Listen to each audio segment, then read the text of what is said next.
Hello my friend, and welcome back to the Stock Estate. And today we're going to be going through our quarterly value growth stocks for this quarter. Okay, so this quarter have been quite interesting, and many new companies have starting to release new earnings, new things that's coming out, and that presents many different opportunities and shifting opportunities for us to take advantage of.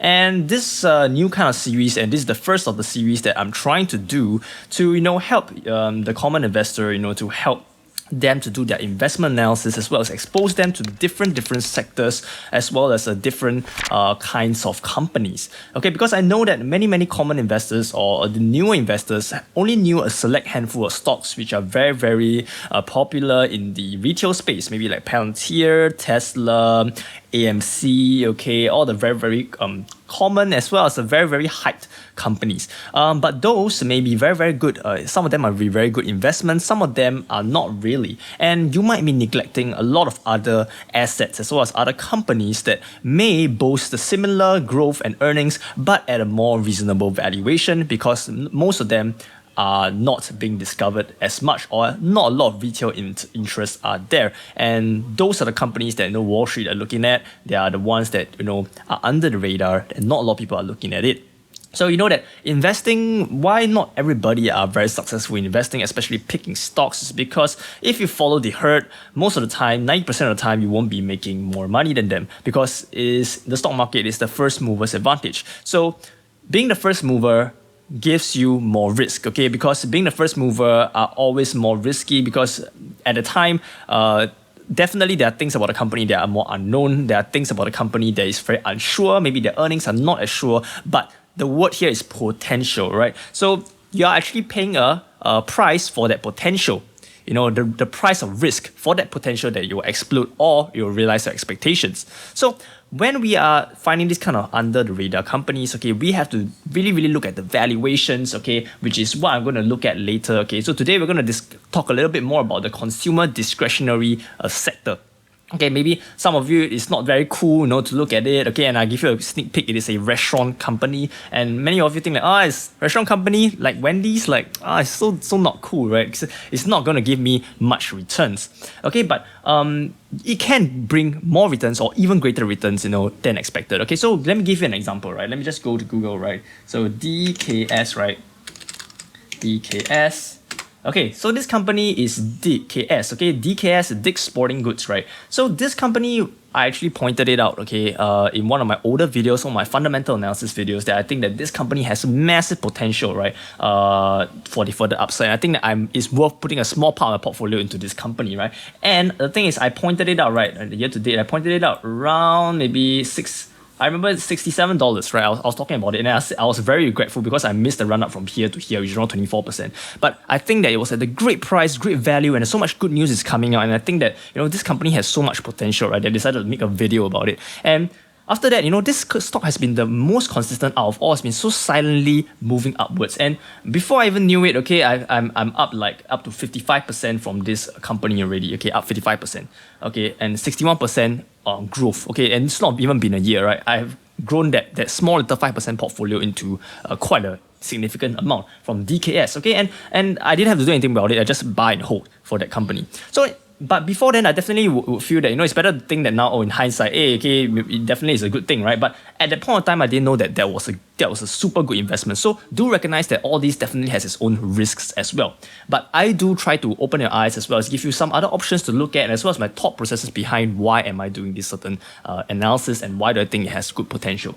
Okay, so it's going to be a very short breakdown, and I hope you enjoy the video. Smash the thumbs up button, subscribe. Let's go on to the video, right? So I'm going to talk about the description, the valuation, the sentiment behind the company, as well as lastly technicals to see where's the good entry price at. Alright, so this company is actually Jikh, okay? So if you look at the thumbnail, it's Jikh, right? Jack in the Box. So Jack in the Box is a company that is operating and franchising a chain of quick service and fast casual restaurants, right? And this entire restaurant business has been really hit hard by this pandemic, and most of them, the sales are plummeting, okay? Extra cost expenses have risen because they have to take measures to protect their staff, protect their customers, okay? As well as, not a lot of people are maybe eating out as much as possible. So these are all the things that are dampening this industry right now, which makes the valuation very interesting, which I'm going to look at it later. So For this company, right, okay, it has a broad selection of distinctive products like burgers like Jumbo Jack Burgers, okay, product lines like Butter Jack Burgers and Brunch First menu. Okay, so they have just a common standard kind of breakfasty, fast food kind of stuff. Okay, and they're in the eating places industry. The sub industry is restaurant. Okay, and they are in the consumer discretionary subsector.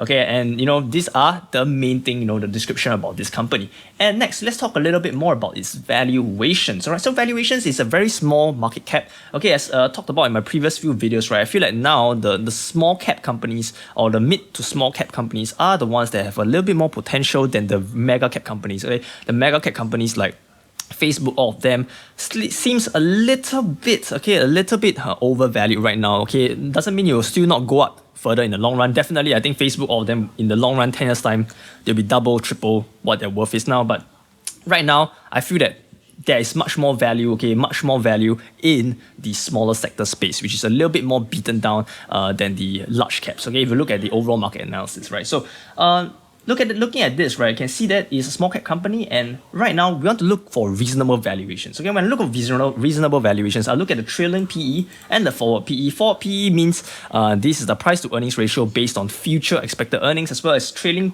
price to sales ratio. Price to earnings ratio is based on current trailing 12 months. So both of them, right, I will preferably want to see something below 20. Okay, preferably below 15, that would be good. But below 20, it is pretty decent as well. So it's around 15.9, 15.5, around 16. Okay, just nice hitting the criteria, I think. Okay, it's kind of reasonable. It's not that bad. PEG ratio below 1 will be the best. Okay, and you can see it's 0.96. That's a good factor itself. Price to sales, 2.21%.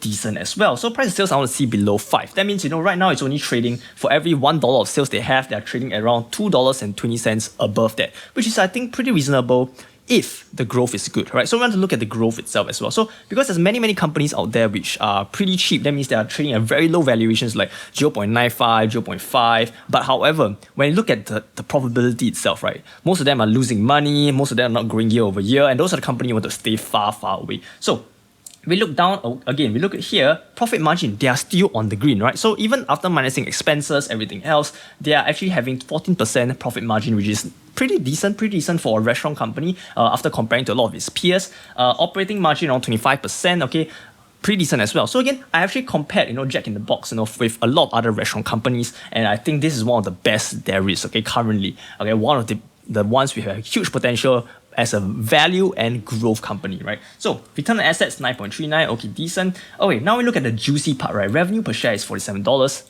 Not bad, okay? Quarterly revenue growth 19%. Okay, this is good. This is great. Right? 19% is a pretty decent percentage growth. All right. In fact, any company will be very pleased if you can grow 20% year over year consistently, right? That will be mamacitas, delicious, right? Very good. So 19% is very good, decent if they are able to maintain this. So you can see that it's treating at a cheap price as well as it is earning money year over year. And we look at quarterly earnings growth, 213%. Wow. Boom. Wow, insane. And why is that so? Okay, most probably this is, after reading through some of the transcripts and everything, is due to, the bounce back, because they are able to recover very fast from this pandemic dampening on this entire industry. They're able to, recover fast, get back the customers, and people start spending back at Jikh, which signals also a very high customer loyalty as well. So quarterly earnings blown out of the water. That means shown that, this is probably likely to continue. Okay, if they just need to achieve maybe 50% quarterly growth, that's good enough to justify their valuations. Okay, cash on hand, pretty good. Total cash per share is $4. Very healthy, right? Total debt 2.2 billion. Okay, decent. Okay, because most of the restaurateurs have a little bit more debt because they are very high inventory kind of company.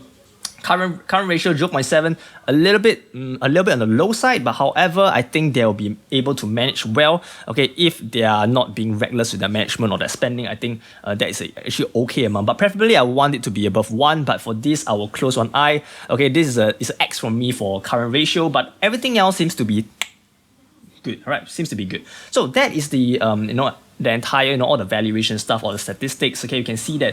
You want to look over here. Short ratio, not super high, 5% is okay, decent. Not a lot of people shorting this company. So I guess this will be a somewhat like DKS, a very slow climb upwards, but it's a consistent climb to maybe beat the market. All right, now let's look at the sentiment, right? The sentiment. Okay, what's the sentiment about this company? Okay, so again, it can be growing very good, very high prices, right? It can be, you know, a great company money-wise, but if nobody knows about it, nobody is buying this company, nobody is actually looking at this company, then that is not really a good thing, because, you know, a good stock might not be a good investment because many people just never buy into this company, right? So we want to look at any interest, especially from the institutional side, right?